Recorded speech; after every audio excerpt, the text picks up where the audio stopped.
Neat పరీక్షల్లో గతంలో వెలుగు చూసిన అక్రమాల నేపథ్యంలో కేంద్ర ప్రభుత్వము అట్లాగే జాతీయ పరీక్షల సంస్థ పలు కఠినమైన నిర్ణయాలను తీసుకోవడంది.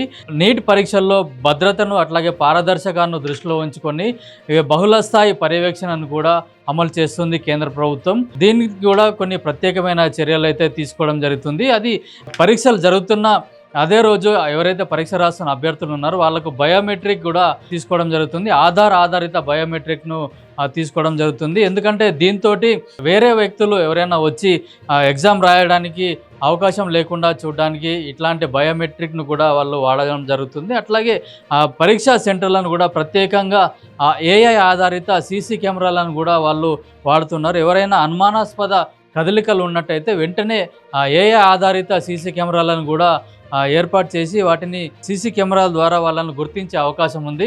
అట్లాగే నీట్ ప్రశ్న పత్రాలను ఇప్పుడు ప్రత్యేకంగా ఇండియన్ ఎయిర్ ఫోర్స్ ద్వారా కూడా భారతదేశంలోని 18 సెంటర్లకు ఇండియన్ ఎయిర్ ఫోర్స్ ద్వారా ప్రశ్న పత్రాలను తరలిస్తున్నారు. అక్కడి నుంచి కూడా వివిధ పరీక్షా కేంద్రాలకు తరలించే వాహనాలకు కూడా ప్రత్యేకంగా GPS ఆధారిత కమ్యూనికేషన్ కూడా వాళ్ళు వాడుతూ ఉన్నారు. ఎందుకంటే అక్కడి నుంచి ప్రశ్న పత్రాలను తీసుకెళ్తున్న వాహనాలు కూడా ఎక్కడి నుంచి ఎక్కడికి ట్రావెల్ చేస్తున్నాయనే విషయాన్ని కూడా ఒక ప్రత్యేకమైన కమాండ్ కంట్రోల్ సెంటర్ ద్వారా కూడా వీళ్ళందరూ దాన్ని పర్యవేక్షిస్తున్నారు. అట్లాగే సోషల్ మీడియా కూడా ఆ రోజు నియంత్రించే అవకాశం కూడా ఉంది. ఎందుకంటే గతంలో కూడా టెలిగ్రామ్ లాంటి సోషల్ మీడియా యాప్లో ప్రశ్న పత్రాలు కూడా లీక్ అయినట్టుగా వార్తలు వచ్చాయి. దీన్ని నియంత్రించడానికి కూడా ఆ రోజు సోషల్ మీడియాను కూడా కంట్రోల్ చేయడం జరుగుతుంది. అట్లాగే ప్రశ్న పత్రాలు ఎవరైతే తయారు చేసిన వాళ్ళు ఉన్నారో వాళ్ళని కూడా క్వారంటైన్లో ఉంచి ప్రత్యేకమైన కట్టుదిట్టమైన భద్రత వద్ద వాళ్ళని క్వారంటైన్లో ఉంచుతున్నారు.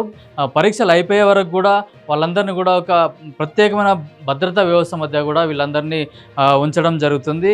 అట్లాగే మరోసారి కూడా నీట్ పరీక్షా పత్రాలు లీకేజ్ కాకుండా ఉండడానికి కూడా కేంద్ర ప్రభుత్వం జాతీయ పరీక్షా సంస్థ కూడా ప్రత్యేకమైన ఏర్పాట్లు కూడా చేయడం జరుగుతుంది. అట్లాగే సోషల్ మీడియాలో ఎవరైనా తప్పుడు ఇన్ఫర్మేషన్ కనుక ఇస్తే వారిపైన కూడా కఠినమైన చర్యలు తీసుకోవడానికి కూడా నీట్ సంస్థ అట్లాగే కేంద్ర ప్రభుత్వం కూడా రెడీ అయింది. ప్రశ్న పత్రాలు ఎక్కడా కూడా లీక్ కాకుండా ఉండడానికి కూడా ప్రత్యేకమైన చర్యలు తీసుకుంటామని చెప్పేసి కూడా ఇప్పటికే మరోసారి నీట్ పరీక్ష కట్టుదిట్టంగా నిర్వహించడానికి కూడా కేంద్ర ప్రభుత్వం అట్లాగే జాతీయ పరీక్షా సంస్థ NTA కూడా కట్టుదిట్టమైన ఏర్పాట్లు కూడా చేయడం జరిగింది. పరీక్ష అయిపోయేంత వరకు కూడా ఒక ప్రత్యేకమైన సెల్ను కూడా ఏర్పాటు చేసి ఎప్పటికప్పుడు మానిటర్ చేస్తామని కూడా కేంద్ర ప్రభుత్వం కూడా ఇప్పటికే తెలియజేయడం జరిగింది.